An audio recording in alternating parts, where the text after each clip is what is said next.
Ótimo dia para você que está ligado aqui na Rádio Costa Azul FM 93,1. Muito obrigada pela sua audiência. Quarta-feira, que você tenha um lindo dia. Lembrando que o Passando a Limpo tem oferecimento de Bazar Marcondes e Central da Beleza. Você pode acompanhar essa entrevista também pelo nosso aplicativo, pelo nosso streaming no nosso site costaazulfm.com.br. Também estamos ao vivo numa live pelas nossas redes sociais. Dá um pulinho lá e participe, tá bom? Essa semana o Passando a Limpo está falando sobre feminicídio e também outras agressões, né? Não só o feminicídio, que é o ápice da violência, né? Mas também outras violências contra a mulher. Conversamos na segunda-feira com a Rita Amaral, psicóloga especializada em violência contra a mulher. Ela trata esse tipo de paciente no consultório dela. E hoje conversaremos com Monique Catarinose. Ela é psicóloga e fez parte da equipe técnica da Central de Penas e Medidas Alternativas do Tribunal de Justiça do Estado do Rio de Janeiro. Gostaria de agradecer a sua presença. Monique, muito obrigada pela sua disponibilidade aqui no Passando a Limpo. Obrigada, Carla. Bom dia para você, bom dia a todos, né? Obrigada por esse espaço também, né, na Costa Azul, dos psicólogos poderem vir falar, né, sobre seus conhecimentos. É muito importante para a população, com certeza. Ultimamente, os psicólogos estão em alta, realmente, Monique. Olha, impressionante. Muito bem. Monique, a gente vai começar conversando sobre a sua vivência nessa equipe técnica lá do Tribunal de Justiça do Estado do Rio de Janeiro. Na verdade, quais são os tipos de agressões com os quais você se deparou, né? Qual tipo de agressão você mais viu lá? Porque você trabalhou com penas alternativas, não é isso? Isso. A CPMA é a Central de Penas Alternativas, né? E aí tem medidas que são ajustadas de acordo com o caso, de acordo com o artigo que a pessoa foi condenada, né? Então tem serviço comunitário, prestação pecuniária, medidas de tratamento, limitação de final de semana, tem várias penas que são determinadas de acordo com os casos, de acordo com os artigos aos quais eles foram condenados, né? E nós atendíamos também alguns homens que eram autores de violência, né? E essa experiência que a gente veio passar aqui. Normalmente eram situações, né, que foram violências domésticas, né, algum familiar, porque a violência doméstica não é só do marido com a esposa, pode ser namorado, pode ser algum conhecido, pode ser familiar, né, o irmão com uma irmã. Então, existem várias violências dentro de uma relação familiar e aí essas violências também geram um processo e essas pessoas são condenadas a cumprir uma pena alternativa. Como são penas menores do que 4 anos, né, então elas podem ser cumpridas todas em liberdade. E aí ela pode fazer esse serviço comunitário, né, ou medidas de tratamento, ou até participar de grupos reflexivos. Quais seriam essas agressões? Essas agressões leves, entre aspas, né? Entre aspas. Seriam agressões físicas mesmo, né, psicológicas, muitas das vezes eram mais físicas, mas existem vários tipos de violência doméstica, né? A física, a psicológica, a moral, a patrimonial, a sexual. Então, assim, existem vários tipos de violência doméstica, né? Que a Lei Maria da Penha fala, só que normalmente lá a gente via mais as agressões que chegaram ao ato, né? Ao ato de violência mesmo. Muito bem. Diferença entre... Na verdade, vamos falar um pouquinho sobre essa diferença do feminicídio e da Maria da Penha. Na verdade, essa lei da Maria da Penha veio em 2006, feminicídio em 2015, para complementar essa Maria da Penha. Fala um pouquinho sobre cada uma. Certo. Então, a Maria da Penha, né, não sei se as pessoas, a maioria sabem, era uma pessoa que era farmacêutica, né, morava no Ceará, e aí o marido dela tentou matar ela com uma espingarda. E ela ficou paraplégica, né, e depois ela foi e quando ela chegou em casa, no hospital, ele tentou eletrocutá-la. Então, assim, ela, né, sofreu essas agressões todas, foram várias situações de agressões ao longo da vida dela, né, as duas últimas com a tentativa de homicídio. Né? Sim. E aí ela fez um livro, né, e esse livro chegou até a ONU, né, a Comissão dos Direitos Humanos, e aí teve essa lei, né, em 2005, né, que em 2006, que foi a Lei Maria da Penha. A Lei Maria da Penha. O feminicídio é uma lei que veio para complementar, né, porque a Maria da Penha falava das agressões, mas eram penas com menor potencial ofensivo, então eles teriam até 3 anos de prisão, né, então seria um tempo pequeno, ele cumpria em liberdade liberdade, né? E com penas alternativas. Com penas alternativas, né? Não pode, enfatizando que nesse ponto não pode ser pena pecuniária, não pode ser cesta básica. A pessoa não poderia pagar em cesta básica. Normalmente era serviço comunitário, grupo reflexivo, enfim.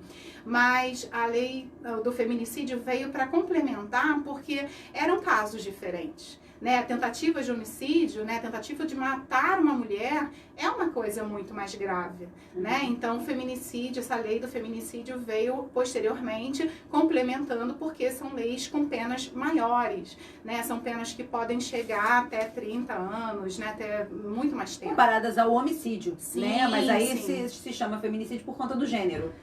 Mas também tem um agravante, porque assim, se a pessoa tiver, né, outros casos de agressões anteriores, aí aumenta a pena de acordo com esses históricos anteriores. Reincidente, exatamente. Muito bem. Agora, falando sobre essa questão das leis, é engraçado porque a gente vive num país que chamava esse tipo de crime anteriormente de crime passional. E aí vale uma reflexão nesse sentido, né? Crime passional. O que é o crime passional? É o crime de paixão. Né? Então o Brasil ele foi muito negligente, o país foi muito negligente durante muito tempo, e a gente vê isso na história, que o homem ele tinha antigamente toda a propriedade de matar uma mulher por conta da honra. Sim. Então a gente viu isso até no século passado, agora no século XX. Então o país foi muito negligente durante muitos anos. E aí se fala assim, porque a maior parte dos crimes eram crimes passionais. Né? Então você utiliza o nome crime, que é uma coisa ruim, com o nome passional, que é paixão, uma coisa que justifica, né, o crime. Você poderia tirar a vida de outra pessoa por gostar desesperadamente daquela pessoa, por amar aquela pessoa. Olha que loucura. Vale uma reflexão sobre isso, não vale, Monique? Sim, com certeza. Assim, os homens normalmente ele tem essa cultura, né, muito masculina, machista ainda. Nós vivemos numa sociedade muito machista. Então, assim, eles sentem como se eles tivessem que cumprir um papel, como se eles tivessem que repetir um papel, né, dos pais deles, né? Então, eles acabam se sentindo pressionados em alguns momentos a tomarem atitudes, né, ruins. É claro que isso não justifica, né? Não é todos os casos. E é uma sociedade realmente que, se a mulher, por exemplo, sofre uma traição, tudo bem. O homem sofrer uma traição é quase o fim do mundo, sim, né? Isso é uma loucura, isso é uma questão, isso é uma construção social, sim, né? Sim, ele se sente humilhado, né? Ele perde a masculinidade dele, né? Ele se sente ameaçado. E aí, por isso, né, ele acaba cometendo certas situações de agressões até que possa chegar a uma coisa muito mais grave. E vamos refletir aqui e conversar com as mães, principalmente, claro, de meninos nesse sentido, que criem esses meninos, eduquem esses meninos, né, para uma sociedade muito melhor para o futuro, né, que não tenha mais esse ranço, esse vínculo com essa questão da masculinidade, da agressividade, do ser superior fisicamente à mulher. Então a gente precisa fazer esse apelo às mães de meninos que criem esses meninos, né, para uma mães sociedade... de meninas também, né? Sim, porque claro. assim, as meninas também aceitam precisam né? Criar as meninas para não se submeterem a esse tipo de agressão. Exatamente. Mas principalmente aos meninos para não ficarem reproduzindo esse tipo de coisa. Mas a mulher, quando ela é reforçada, né? Quando a família dela a apoia, quando ela direciona a criança desde pequena, as meninas, por exemplo, elas não se permitem chegar. Não se permitem, exatamente. Nesse ponto. Elas se protegem de alguma forma, elas estão essa iniciativa muito no início, né? Não deixa acontecer, não deixa que isso se prolongue. A gente falou sobre esse perfil psicológico das meninas que se submetem, e aí vem lá da primeira infância mesmo, sim, essa questão de você se submeter a agressões, né? Mas é importante a gente criar cidadãos para o mundo melhor. Claro. Tanto meninos quanto meninas. Então, assim, parar de falar que, não, menino não chora. Não, menino isso, menino... Não, pelo amor de Deus, menino chora sim, as pessoas todas sofrem, somos seres humanos. Vamos parar com isso, né? Essa sociedade machista que existe, né? É por isso que é importante, né, que os psicólogos tenham uma abertura nas redes, nas mídias, que realmente a gente consiga passar essas informações para a população, né, que a gente consiga de alguma forma mostrar que a gente precisa mudar. Né, que a nossa sociedade tem condições de mudar, tem condições de repensar algumas atitudes. Essa construção social que veio aí de tantos anos. E os psicólogos têm um papel fundamental com relação a isso. Converso com Monique Catarinose, psicóloga e fez parte da equipe técnica da Central de Penas e Medidas Alternativas do Tribunal de Justiça do Estado do Rio de Janeiro. Vamos lá então, Monique. O perfil psicológico desses agressores. O que você percebeu no seu trabalho enquanto psicóloga lá na CPMA, não é isso? Isso.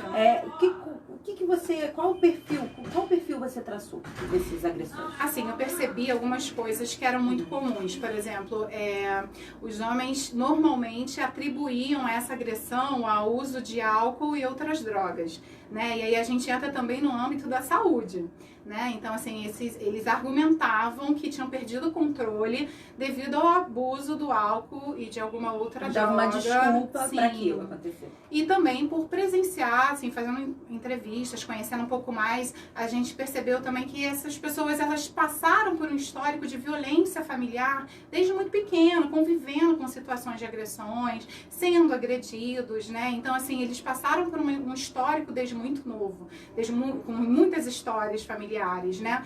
E, assim, independe de classe social, independe de situação financeira, independe da idade, né? Esses grupos normalmente que, né, existem de reflexões, existem dos 20 aos 60 anos, 19 a 60 anos, né? Mas tem casos de adolescentes que cometem esse tipo de agressão, né? Essas agressões que começam simples, né? Tipo, poxa, não usa essa saia não, né? Não vai passear, não, com essa roupa, né? Tá muito cavada, não né? vai sair então, com as amigas, não. Né? Não é certo, mulher de família, né? Não pode fazer tal coisa. Então, a gente ouve isso até dos nossos pais. Então, como que a gente vai entender e ouvir esse homem de uma forma diferente se a gente ouviu isso dos nossos pais? Né? Se a gente ouve, né? Eu solto os Você acaba reproduzindo. Eu guardo as minhas cabras e solto os meus cabritos, né? É uma coisa muito comum. Então, assim, social. Infelizmente, né? A gente ouve isso desde muito novo e a gente tem a tendência a repetir. Se não houver uma reflexão, se não houver um momento em que a pessoa pare para refletir sobre a situação, ela acaba repetindo. É um padrão. Né? Essa é a outra questão, porque você disse que muitas mulheres procuravam o tribunal desesperadas, chorando, e você dava esse primeiro atendimento, esse acolhimento a essas mulheres, né? Para depois fazer o encaminhamento legal do processo. Mas você dava esse primeiro acolhimento, e você me falou uma coisa muito interessante, que na verdade as mulheres, elas queriam alguém que falasse para o homem mudar o comportamento dele. É isso? É isso. Elas não queriam que os companheiros fossem presos. Elas queriam que tivesse alguém com mais poder do que elas, que impedissem esse pai homem. Mãe, como se fosse um poder de pai e mãe. Exatamente, né? Que aí elas atribuem ao juiz. Sim. Né? Que o juiz pudesse fazer isso, que ele pudesse protegê-la dessas agressões, né? Não, ele vai ficar com medo e aí ele não vai fazer novamente. Mas elas não queriam, né, sair. Esse trabalho, na verdade, foi um trabalho à parte, né, que eu fiz. E aí, assim, essas mulheres, elas já tinham passado por todo o processo. Elas tinham ido para a delegacia, já tinham ido para o serviço assistencial, elas já tinham ido na defensoria pública. Só que elas iam para lá procurar saber sobre o processo e muitas das vezes não conseguiam compreender. Né? Então, essa escuta diferenciada e o encaminhamento novamente para os setores específicos faziam com que elas conseguissem dar continuidade ao processo e entendessem um pouco melhor o processo, né? É como se... Por favor, me ajuda. Fala com ele para ele parar, por favor, né? Sim, exatamente. Agora, sobre esse grupo reflexivo que você criou para homens... Não cheguei a criar. Não chegou a criar, mas a ideia. Mas nessas conversas que você teve com esses agressores, você viu muita reincidência, por exemplo? Então, assim, muitos deles, né? A pessoa que não reflete, ela não modifica. Sim. Então, assim, muitos deles tinham outras situações de agressão, né? Porque troca-se de companheira, mas muitas das vezes não deixa de agredir.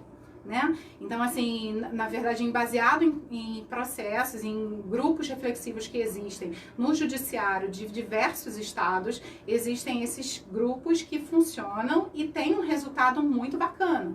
Né? Então, por exemplo, em Porto Alegre, teve um grupo de 500 homens que eles fizeram um levantamento de dados e somente 3%, um menor do que 3% desses homens voltaram a cometer outras agressões. Então, assim, parar mesmo e refletir sobre o assunto faz com que eles não cometam novamente, nem com aquela mulher, nem com nenhuma outra mulher que venha ser sua companheira posteriormente.